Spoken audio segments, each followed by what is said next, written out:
Thank you, Carlos. So I prepared just a few slides so we could leave a lot more time for questions and answers because this topic is of interest to a lot of folks, and I think maybe that'll be better for us to get into the ins and outs of what we're thinking about with small sats in the SBIR world. I do not see Mike Johnson here. Mike, are you here? I don't think he is. I wanted to just point out Mike and also Scott Ritchie in the back from Ames. Scott and Mike are the subtopic managers for this SBIR topic, the co-managers. And so I wanted to maybe invite Scott up after my talk to help with some questions and answers. And if Mike comes back, then I'll do the same with Mike. So, okay, maybe he's in a breakout or what's it? Oh, he left yesterday. Okay, so it's just you and I, Scott. Okay, so on with the charts. So you heard some of this yesterday from Mike and actually from Rich Terrell as well about science missions for small sats. And I'm going to be clear here, not just CubeSats. A lot of people fixate on CubeSats, which is great. CubeSats have been around for a while. There's actually companies built on CubeSats right now that are investing, raising investment money. But we classify small sats typically that are spacecraft that can be launched with as a rideshare with some other spacecraft, making the cost of access to space a little lower, but can still perform some very interesting science missions. Some of the, we've been in LEO for about a decade. NASA has been in LEO with CubeSats and small sats about a decade now. Maybe you could argue maybe before that with some of the other SMEX missions. So we're kind of building up our experience based from that. But the thinking now is to say, well, what else can we do outside of LEO? What other applications do small sats have that can meet some of the no-kidding peer-reviewed science goals that the mission, the agency wants to achieve? And also, how can we help the exploration side of the house? So lately or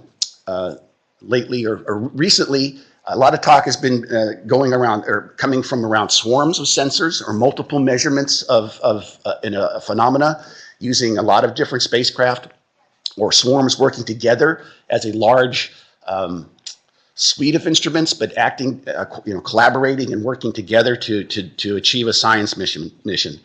The other thing that we're hearing a lot about are distributed architectures. Because you can launch small sats relatively easy on other people's launchers and even some of the new launch vehicles that are coming online. You can talk about having different functions and different pieces of functionality located in different parts of the swarm, but then again, still working together on a single mission. We want to get the data down, of course, because that's where the science happens. So we're looking at ways of bringing a lot of big data, if you will, down to the ground where it can be analyzed and processed. We want to increase the pace of discovery. With small spacecraft, you can launch, learn, launch again, learn, modify, and then launch again in a relatively short period of time, as opposed to a larger mission, which may take 10 years to field, and then you get that one chance, that one go at collecting the data. The other thing we talk about is in the science area is collaborating with or augmenting other missions. There may be other calibration data. There may be other types of precursor measurements that can be put in place that would then augment or inform the larger missions that NASA does. On the exploration side, there's a very interesting role that small sats are picking up now as we talk about going out into the solar system and exploring the solar system. And we're actually to the point now where we're placing biology in these small spacecraft and sending them ahead of crew. The idea there is to measure mainly the radiation and obviously space environment with actual biology, so that we can then inform the medical community on how we would protect and maintain and support crew as we go out to these very large distances. We also want to understand what is the environment out there. I had another chart I should have brought with me that says, we spent up to 3 or 4 so days on the moon with people, and that's about the limit of how far biology has gone in the solar system to date. There are plans out there to send it even further to analyze those environments as we go further out. The other thing for exploration, and this is kind of where the STMD demonstration missions come into play, is where we can advance the next generation of avionics, We can look at different types of propulsion systems, including electric propulsion. How do we navigate in deep space and as we go out and explore? And then there's also an element where I classify for small spacecraft where you have assistant spacecraft with you that maybe they're external inspectors. You can imagine where there's, for instance, on space station, if there was some damage that happened to one of the solar panels, instead of putting a crew into an EVA suit and sending him out there, which is relatively risky, you send out a robot, small spacecraft that can fly around, take pictures, and report back on what's going on outside the spacecraft. So, small spacecraft areas. What is NASA interested in? So, small spacecraft or spacecraft. They have, they have to work. They have to have radios. They have to have processors on board. They have to be able to collect power for themselves, or somehow have a way to power themselves. But kind of the new theme and the new kind of way of thinking of them now is the swarms that I mentioned earlier. Swarms, though, have a lot of implied requirements that come with them. If you do want the spacecraft to act collectively, then somehow there has to be some interaction between them, some sort of communication between them. I'm not really referring to a spacecraft A talking to the ground and the ground talking to spacecraft B. That's not quite a sustainable, scalable way to approach it. So, excuse me, the intercommunications are going to be critical. And we haven't really done a lot of that as an agency in the past. So this will be kind of a new area, a new ripe area for us in the communication, the crosslink communication part of it. We're also thinking about when you have large numbers of swarms, it becomes very inefficient to try to fly each one of those independently. So we have to have some sort of autonomy built into the swarm so that it can do some of the functions without talking to the ground. Mainly because there's too many of them, and it'll be very hard to do that. But second, they may be at a very large distance away from the ground, and there'll be time lags and latencies there that you just can't wait for the command back, or the data back and the command forward in time to do what the swarm needs to do. So we're looking at autonomy and how to make that happen into these fractionated spacecraft. I already mentioned the command and control approaches. Some people talk about hundreds of small spacecraft performing a specific mission. That becomes logistically very difficult to manage in the old style of things, the way we used to do it. And then again, even from single spacecraft, but now you're going to multiply that by hundreds again, you're going to have large amounts of data that are going to be generated and collected. Do you collect all of that and send it to the ground? Do you collect some of that and analyze it in orbit and send the important parts to the ground? And how that all happens has some implications on the data management side. Rich talked a little bit yesterday about small, lower cost sensor and instruments. One of my personal soapbox topics that I like to try to evangelize is that while the engineering side of the house has done a pretty good job of getting these small spacecraft capable, and there's more coming, there's more capabilities coming, I think we've kind of got ahead a little bit of the instrument community. Instruments tend to be a little bigger than they can, or they need to be to fit into a small spacecraft.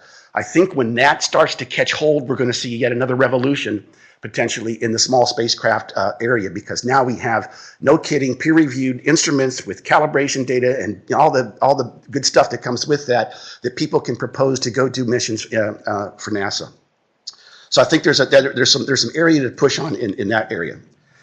One of the ways that we can talk about making that or encourage that to happen is similarly the way that the small spacecraft community, specifically the CubeSat community, found a way to access space as a rideshare. There were some standards put in place that said if you fit inside this box, then you're okay. If we could maybe talk about some ways for the instrument community to do the same sort of thing, if you could make your instrument such and so with this much power needed and it fits this interface, maybe that will be something that will then spur some innovation in that regard. And then the thing that I wanted Mike to be here to talk about, we're calling here on this chart the robust systems. Typically in the past, on the small, and I'm kind of in the CubeSat area a little bit now too, is again, on the small side, we tend to use COTS components to create the spacecraft. The phones, we've flown phones before. We actually took a cell phone and flew 5 of them. So there's a lot of capability in there, but it's still, the phone was designed, designed and developed for a terrestrial environment. We want to go to deep space. We want to go to different environments that are a little more hostile, a little bit more severe. How do we do that with the typical components, the low-cost components that small sats kind of embody, and still do the mission? And also the LEO missions tend to be relatively short-lived.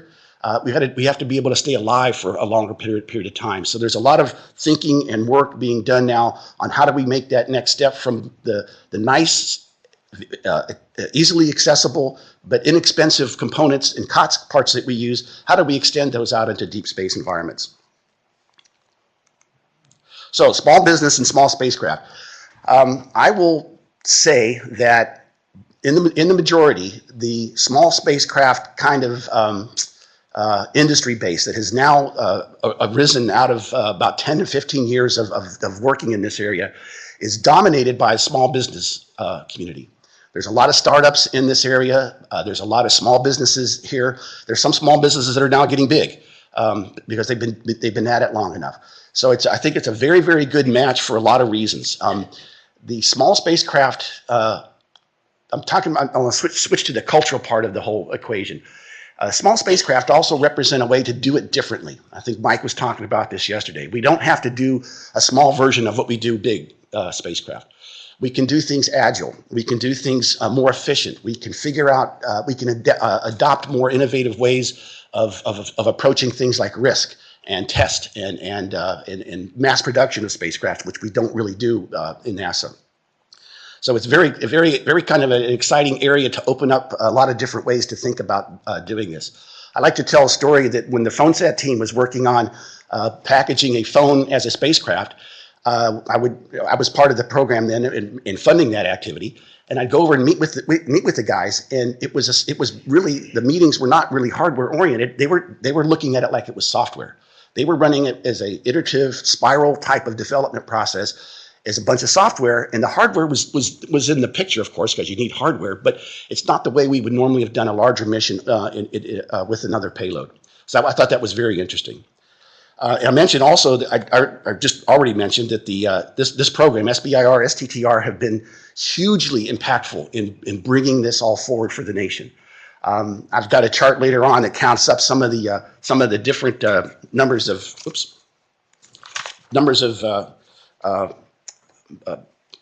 projects and programs that have been funded out of STTR and SBIR. Yeah, it's just a really good fit. And people talk about we're in kind of a revolution for aerospace, and small businesses are leading that revolution, I think. Academia is in there as well. Don't get me wrong. There's a lot of good ideas that we've already picked up from academia, but the small business is really kind of the engine, the locomotive that's driving the small business or the small spacecraft story. So here's the chart. I just went back. We've been actually funding small spacecraft types of things prior to 2008, but in 2008 we thought we might try to aggregate them together. So there might be some more data here that I've missed, but here's kind of the 130 different projects since 2008. So that's not quite a decade from now or back that we've been pushing on small spacecraft. The other thing you can see kind of a trend in the later years here is where the numbers are building. So last year I believe we had 27 awards plus or minus, depending on how I count them, that went into the small business community for small spacecraft. The typical types of breakout there, you can see communication, propulsion, power, thermal. Those were kind of what we call the enabling things that were just, the small spacecraft just didn't have enough oomph in that area that we needed to try to build it up to a point where we could have high bandwidth comm. We actually can move the spacecraft around with propulsion. So the way that it's kind of organized, the taxonomy, the way it's organized here may start to transform a little bit with input from the community and everybody else towards those earlier things I talked about with swarms, instrumentation, and reliability and robustness. This is just the traditional way we've looked at it. I was just checking my email before coming up here today, and a lot of people are talking about propulsion. That would enable my mission for a lot of different reasons with a small sat. And I just came across a news blurb from a group in Lithuania who actually were students here 3 or 4 years ago, who went back to Lithuania, formed a company, and today they're announcing that they are flying with green propellant on a 3U CubeSat. So I'm looking at the community saying here, we go chop chop, we got to get on it. So here's the resources. There's a lot of material now coming online on small sats, including, I want to do a shameless plug for this, let's see, which one is it? The fourth one down, the NASA Small Sat Institute that Carlos mentioned earlier, the nasa.gov/smallsat institute. That is a web portal that we're setting up to collect information about all things small sat. We're putting component parts database there. And so we're going to come out with an RFI later this year, hopefully in a few weeks, that says, okay, industry, if you have a subsystem, a component, a piece of software that's applicable to small sats that you want to get the word out to the community, we'll take that data, we'll put it in our database and allow the people to come in and search that so they can find you easily, more readily. We'll have information on how do you access launch. We'll have information on lessons learned, what to do, what not to do. How do you get your frequencies licenses? What kind of safety considerations do you need to be careful of as you go forward? So we're trying to aggregate a lot of information like that on the Institute website for that very reason. We're also supporting working groups. There's a reliability initiative working group the Institute's supporting that Mike Johnson, who's not here, is a co-chair of. Small sat news solicitations. We put announcements and solicitations for small sat for SBIR rollouts, but also from the mission directorates who have other programs like the Small Spacecraft Technology Program and STMD. So that'll all be there so people can go to one place for one source of information. And I've got the other, the mission directorate websites there as well. They also have content and information about how small sats fit into the directorate. So I have one example here. This is kind of a neat one. We're tracking this very keenly. Remember recalling my comment earlier about the Lithuanian group. So this is a company up in Seattle. They've been around for a while. They've won some SBIR and done a lot of SBIR works for a lot of different systems, but this one is very interesting. This is a propulsion system, but it runs on water.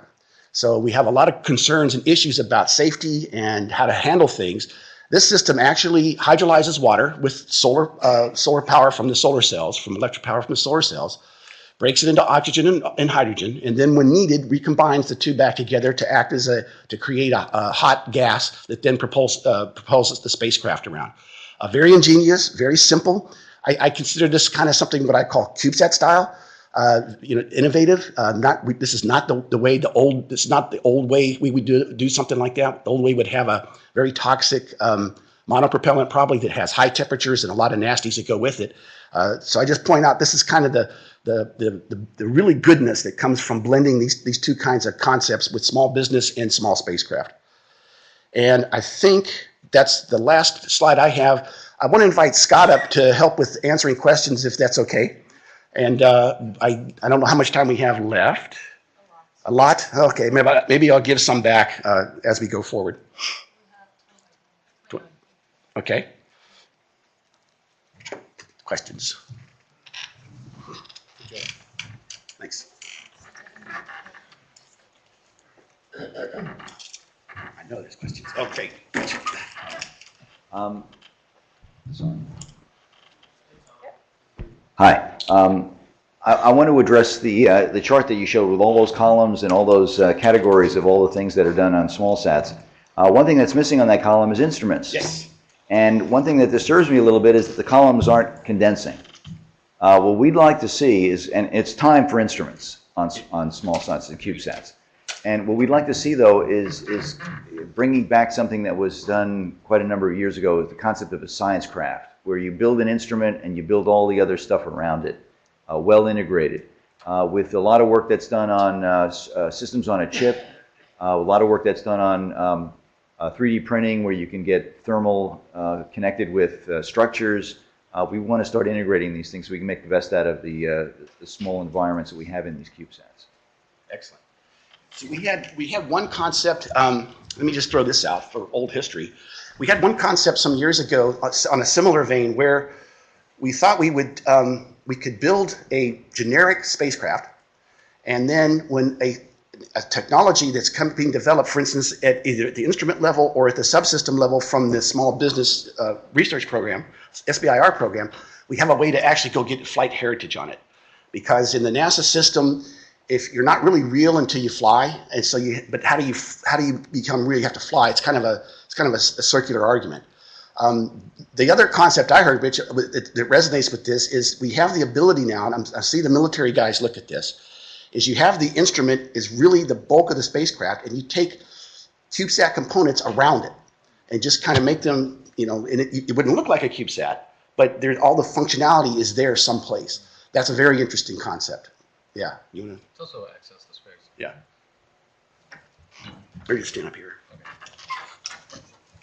So it's also access to space. So right now, CubeSats is very easy to get rides into space. Whether you're 3U, up to 6U, it's very easy to get rides. Instruments aren't quite there yet. So they're fitting into the box, and so like he says, they're taking the CubeSat components and wrapping around the instrument, which is a great idea. But then access to space is a little more challenging. So it's waiting until the instruments shrink down to the size and the spacecraft are reaching up to meet it. So it's going to get better as we go along, but it's going to take time and to get the instruments to shrink down. Yeah, And that's always tough to do. in terms of instruments, we are now starting to build, spectrometers the size of your fingernail and things Yes. like that. And again, using the concepts of systems on a chip. And I think the combination of those technologies, based with the opportunities we have in building instruments for CubeSats, I think is really important, and maybe something the small business community can provide us with. So is some of that being done in the mainline, what I call the mainline science topics? And is there a way we can not overlap or somehow We are interested in a a CubeSat CubeSat specific? Okay. science instruments topic, but with the hooks on it, so we can really start integrating some of these other systems into it and make it more efficient. Okay. The question was, what instrument functionality do we want? And that's something we'd like to discuss with what's, in terms of SBIR, we want to do that, and what could fit into the resources for an SBIR. Maybe you can't do an integrated spectrometer, systems on a chip, imaging system, but maybe there are some elements that can be done. That was exactly my question. Remember, our focus, is it on? It's on. Yeah. Remember, our focus is science. And so we're looking at doing science missions, and so that's our primary goal. And so it's how the instruments fits into these science goals that really matters to us. And that's why for the simple instruments like you were speaking of, spectrometers and other things that are shrinking down that fit within very small spacecraft, that's why we look at the distributed spacecraft approach of having swarms that were doing temporal and spatial science measurements in LEO and beyond LEO. So there is a meetup of the smaller instruments and the CubeSats. It's just not quite here yet. It's on the brink.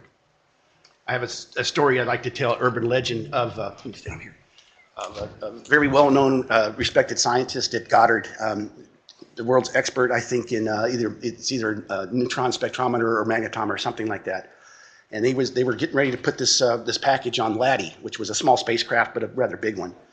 And it was about this big, and the Laddie PM said, "Oh, that's really cool." He said, "Have you ever thought about downsizing this and making it smaller so that it might fly on a smaller sat like a CubeSat? Can you do that?" And the PI said, "Well, yes, I can." And the PM said, "Well, why haven't you done it yet?" He said, "No one's asked me." So I think we need to try to take advantage of those kinds of things where we can technologically.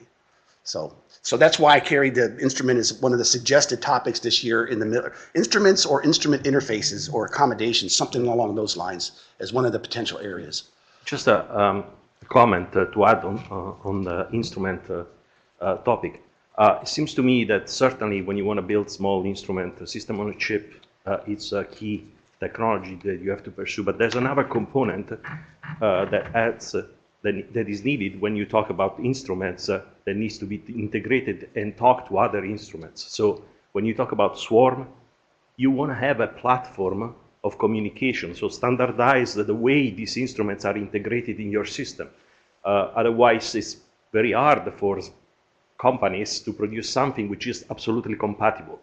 So I think the protocol and the interfaces for these instruments should be defined by NASA in some way.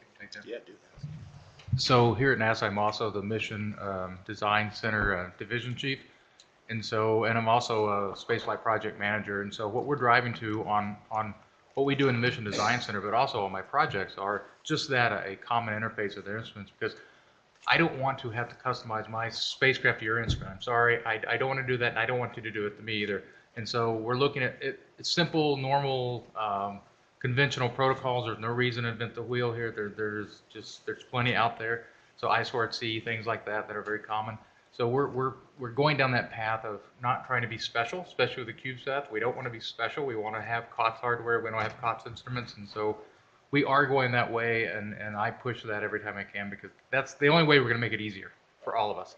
And then that gives us, and if you're developing an instrument through SBIR, that gives us a easy hope of flying you someday, of getting you on a spacecraft, and LEO at least, to do initial studies, is through that common interface. So. Just to give you an example, we're doing that for science. Do you mind grabbing the microphone for virtual attendees so they can also hear the comments? Just to give you an example, we are doing this for photon science instrumentation at SLAC, and we shrink development time of a factor 3.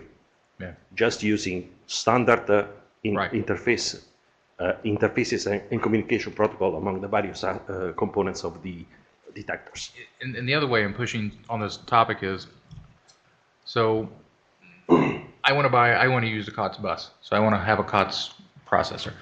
I want your instrument to not only speak to me in a normal protocol, but I want it to have onboard memory, and I want it to take the data, store your data until I pulse you and say, I'm ready for your data now, because that way, if we have a loss of any kind of interrupt in our systems, I don't want to lose your data. So I want your data all to be saved on your instruments. And so those are the things that we're doing to make sure that it's plug and play.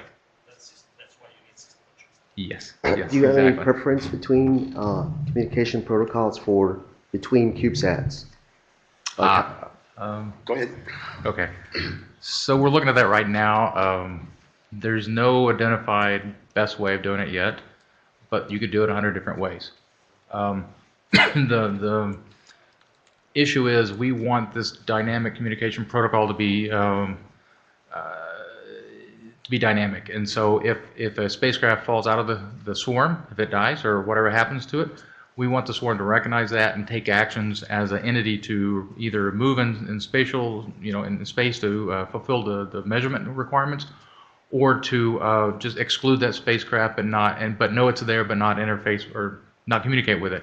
But we also wanted to treat the ground as a part of that swarm too. So if you go over a ground station, it dynamically just joins naturally and falls out naturally, and the swarm adjusts to that in its communication protocol. So far, there's not one best way of doing that. And a lot of different ways can be thought of to do this, but you also have a lot of issues in space where you have comm issues and latency that come into play, and so normal TCP type protocols may not work in space, where we're investigating that right now. So if you have ideas, let us know. And that may be part of the SBIR subtopics. I have an idea. I just saw an ad this morning for a new type of cell phone service where a company is going to be putting transceivers in airplanes, which are flying all over the world all the time, and rather than use towers, they're going to use the airplanes to communicate. Would that fit into your concept of cell phone communications? So I'll take a faster step. Yeah. communication? So maybe not directly with the cell infrastructure and the cell phone frequencies and all of that. However, there are groups both at the military guys and here at Ames that are actually looking to cross-link with spacecraft from the little CubeSat spacecraft to the Globalstar or Iridium networks in space. So now you don't have a ground station, you don't have a dish, you have a data plan that you buy from one of those companies. And I believe there's even some startups that are thinking about providing that kind of as a commercial service to everybody, where I literally fly my swarm, because it's talking to their swarm, and I fly that with my laptop at a data plan at my desk. That's pretty cool. Yeah, same. So we're definitely looking at that. Now, connecting all those dots to make that happen, there's a lot to do, right? There's a lot of technical that needs to happen. I don't know if those big companies are really interested in the few NASA missions that come along every, even if there's 10 missions a year, there's 10 data plans. They're selling, millions of data plans, or thousands anyway. So there's something to think about for that. Yeah. We have a virtual question. What about miniaturized MFG and assembly within CubeSats? For externally deployable structure? Oh, 3D printing in space? Oh, go ahead. So there's a company here in the NASA Space Park, one of our partners here on base, who's looking at just doing that. And so they have an upcoming mission, I think, in the next year or so that will be doing 3D printing in space. And so not only on a space station, but with a satellite. And so that's coming. I think people are looking at it and talking about it. And there, like I say, there are commercial companies looking at that capability of if you needed to construct a large antenna or something in space, that you could actually use these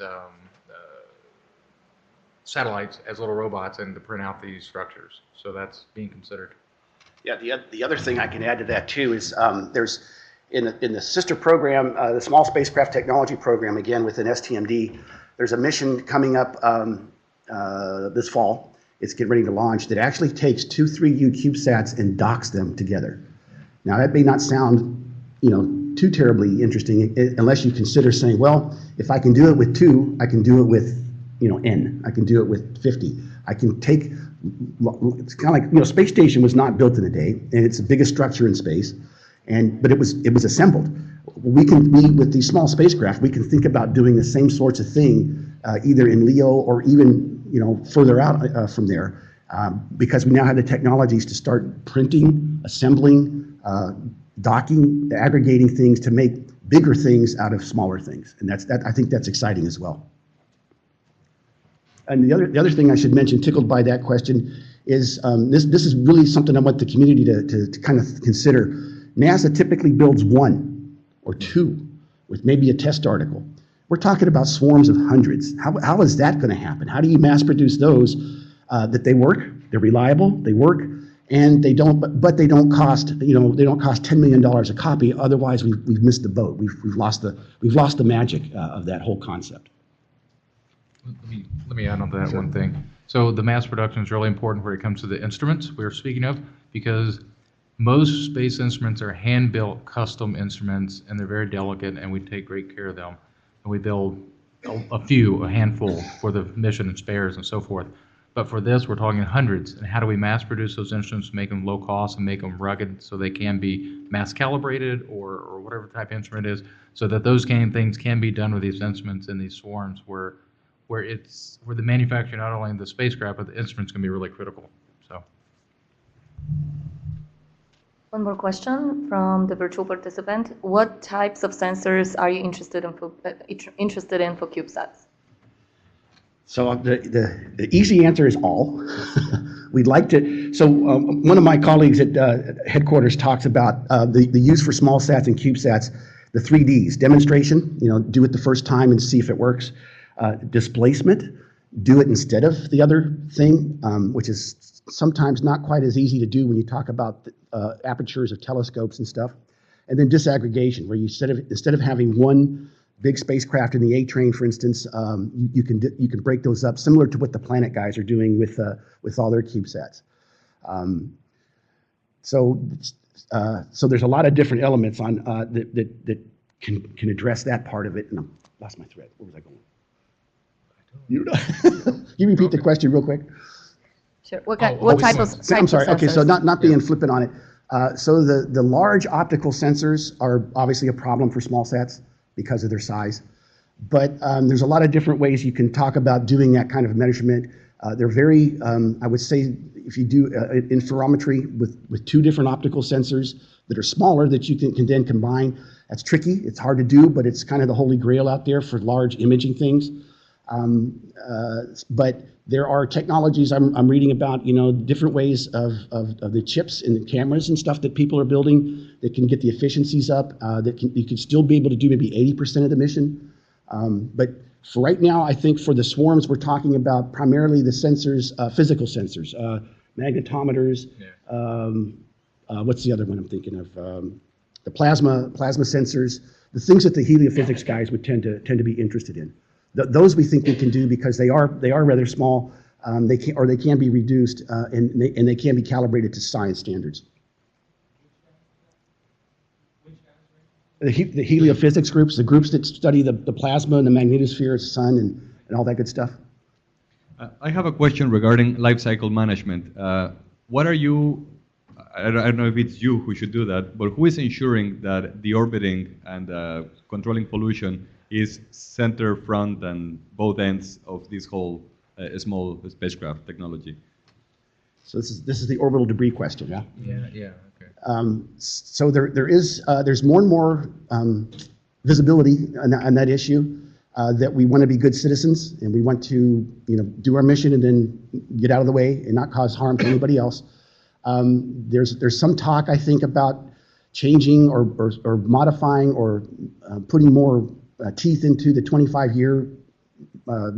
It's not really a requirement. It's more of an guideline. But there's even technologies that people are working on, and we have funded in the past, I believe, through SBIRs to look at deployers. The propulsion systems we talk about could be used to deorbit. So that's also an open kind of ripe area. It's not terribly of concern yet. And the other thing Scott mentioned was a lot of times with a lot of these small spacecraft, the ground systems can't tell which one's which, and we can't tell exactly where they are. So there is some work that's being done to actually put, like airlines have transponders on them, do the same sort of thing with these spacecraft, so at least we know where they are. Maybe they don't have propulsion, they can't deorbit, but there's no uncertainty as a risk to another spacecraft or something like the space station. So that's another good area. Yeah, and the reason why I mentioned it is because I've never seen the deorbiting system as a specific technology level requirement of a spacecraft, and it may be a good idea to include it as a fundamental part of the satellite. You're right, it's never made it on the list, but there are companies out there working on it. We have people within NASA working on it, which techniques that can be used for more planetary missions, but they also can be used for deorbiting. And deorbiting is not a technology-driven question. It's pretty easy, it's just braking and altitude. And so people are looking at that, but I think in the future that's going to be more and more important, and along with the transponders, to make sure we know who is who. Thank you. Here's another idea. Instead of deorbiting, especially if they're co-orbiting with the ISS, if they were launched from ISS, for example. Yeah. They go out, they do their job, they end their life. They have a margin of propellant remaining. They return to ISS and are captured, brought inside, disassembled, and the mass is used in 3D printing. You want to take it? Go ahead. Risk. CubeSats are hundreds of thousands of dollars, and so we can lose a lot of those. I think that would be the main answer. Well, and then anything coming back to station makes the station guys really nervous. Yeah, they get real nervous about that. Yes. For any serious CubeSat or smallsat-based science mission, I think the biggest bottleneck is getting the data back to us. Is NASA going to look at that, find ways of funding that particular area more aggressively? So yes, the data problem is there's at least two dimensions to it in my mind. The first is with small spacecraft, you're power limited, and power means bandwidth coming down on radio frequencies. The other one's more programmatic in that it's not only is it getting crowded in the orbit, but it's also getting crowded on the spectrum. And we're having a hard time, NASA's having a hard time even doing some of our programs of record because the cell community is kind of encroaching into that bandwidth that we used to use to fly our spacecraft. So not a lot of power, and then hard time getting the right frequency even if you do have power. So there's actually been some work and some investments both within NASA, at the SBIR level, by the way, and in the military, looking at optical comm. Optical comm has a lot of benefits. You can actually do ranging, figure out where spacecraft are relative to each other optically, but you also don't have the same issues. You do have issues, but you don't have the same issues of bringing down large amounts of data to the ground. You want to add? No. Yeah. So the answer is yes, and we do have a very successful company that's probably in phase 3 right now. Yeah, I think anyway. They started out as a phase 1 and they're doing really well. Sure. The other side of that is we're leaning more and more toward distributed computing on the swarm. So do that analysis in space, so you can minimize the data sent down. Right. So that's just relieve the bottleneck. When you mentioned deorbiting, is that disposal of the spacecraft? That's not capture and bring it down safely to the ground? Well, okay. Yeah. So there's also some work going on here at Ames about talking about bringing back to the surface small payloads. You can imagine a sample return, you stretch your mind a little bit. You could also imagine bringing back things from space station in between the Dragons and the, it's just Dragon now, right? It's just the Dragons and the Soyuz coming back down to the ground. There's a lot, so the answer is yes, there is some research looking into surviving and coming to the ground, but normally at LEO, you want to use, you want to burn up, you design a spacecraft to burn. Don't put any titanium in it or anything like that, and it'll just turn to vapor as it comes through the atmosphere, and then everybody's happy, you're not there anymore, and no one on the ground got hit in the head.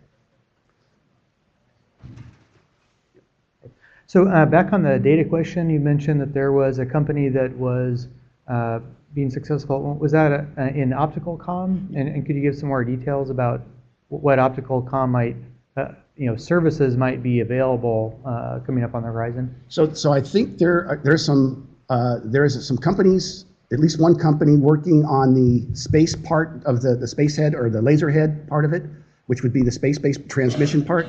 There's also a company, at least one company that I'm aware of that's talking about building out a optical-based ground network. So it's a series of telescopes, because you gotta have telescopes for optical, obviously, and then linking those together in a network and then being able to fly your spacecraft that way. Carlos, we can call out companies? Yeah. Okay, so the ground-based company is called BridgeSat, the one trying to build out the ground-based network, and at least one of the laser communication terminal companies is called FiberTech. TEK, sorry. Yeah, and I can give you more information about those guys if you want. And there's data out there on the web you can find for them. One virtual question. Do you encourage in situ testing or hill simulation in small spacecraft? What was the last part of that question? Hill, HIL simulation in small spacecraft. Harbor the Loop. Oh, okay. Yeah. All the above. So we do plan on doing, especially for swarms, do a lot of hardware in the loop type testing on the ground, because there's no reason to do that. A lot of that testing can't be done on the ground. And then for new instruments and new components, we always want to fly them. We always want to get them in space. But that's after ground testing and making sure that they're going to work as advertised and they meet all the specs. Then next is get them in that environment where things tend to fail, where things are hard, and see where they fail and see what problems we have. So I think all those paths are going to be needed in the future. Thank you.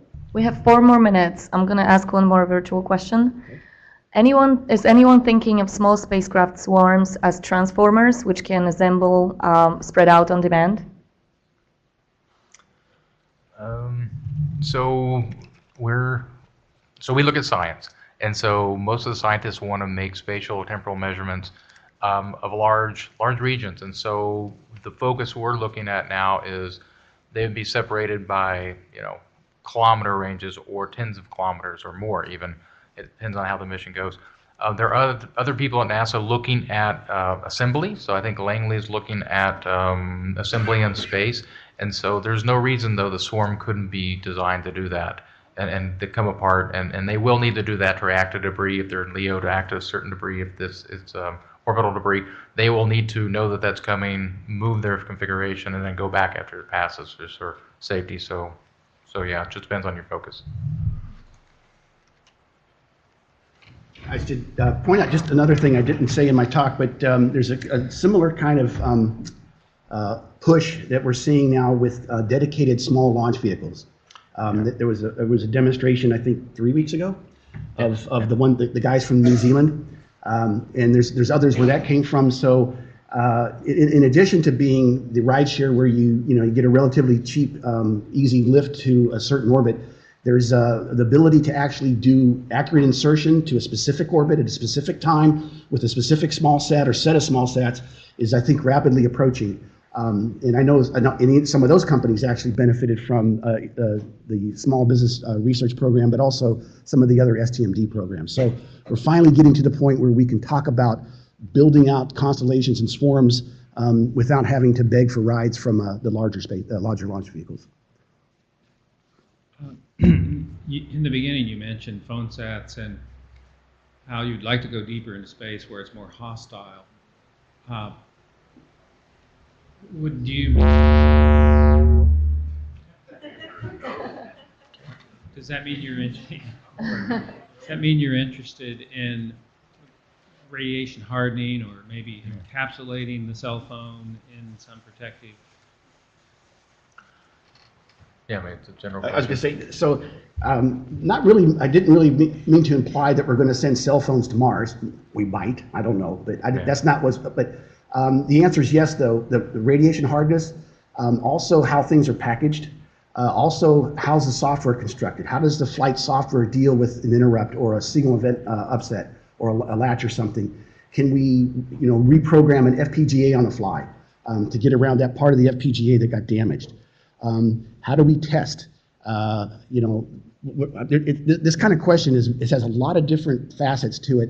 A lot of people focus in on the radiation hardening, which is, I agree, is one of the ways, but there's other things that we need to think about as well as we take these kind of parts that you can buy on, Fry's electronics store or eBay or something and go out and go to Mars with them. You want to add to that? Just as he says on the radiation hardening, that is the primary one, but as we start packing more and more processors, doing more and more in the smaller spacecraft, then heat becomes an issue, along with power is always an issue. And so they're not separate items. You have to take them in totality and actually look at the instrument or the spacecraft as a system, making sure that you not only have rad hardening, but you have other cooling capability and other capabilities as well. Well, I hear you're planning to go deeper into space. What are you considering interstellar space? No. No. Not that I'm aware of. Okay. There are others out there that I was Yeah, talking about. I know. That's why I mentioned it. But Yeah. the one thing I want, are you locked into a CubeSat format per se? I mean, if I had something that was really tiny that didn't fit into a CubeSat, and you could get it up there, pretty quickly using some other means of propulsion, would that be something of interest? I think it would be in general. We are actually also looking at there's a type of spacecraft that's about this form factor. It's more square than my phone. A pocket sat. A pocket sat, but it has because you can put everything on the chip that you need. You've got an IMU, you've got solar cells, you've got a processor, you've got GPS, you got the radio. It literally will fit on a 10 by 10 centimeter board. Well, some people say, well, just fly that. What can that do? And so there's a program or project underway to actually try to do that. Now, the downside to it is instruments. There's no instrument on it yet. Right. We would love to place one of those sensors on, because we have the real estate. Place one of the sensors on there, but now it becomes a question. Now the ground can't see it, so we need to put a beacon on it so that we can track it. Because now you talk about debris. You want to do hundreds of these small boards. Well, where are they? What are they doing? And who's it might keeping even track be of more them? survivable than the bigger stuff. Yes. Yeah. So the miniaturization actually gets you down to those kinds of. Would that be an appropriate for this upcoming? I think. Go back. I don't want to rule it out. Yeah, it would fit maybe in the middle one that we talk about for small sensor platforms. So yeah. So I think we're out of time. Thank you. Right. And so thank you, Scott. And we're here. We live here. So if you have any other questions, come talk to us.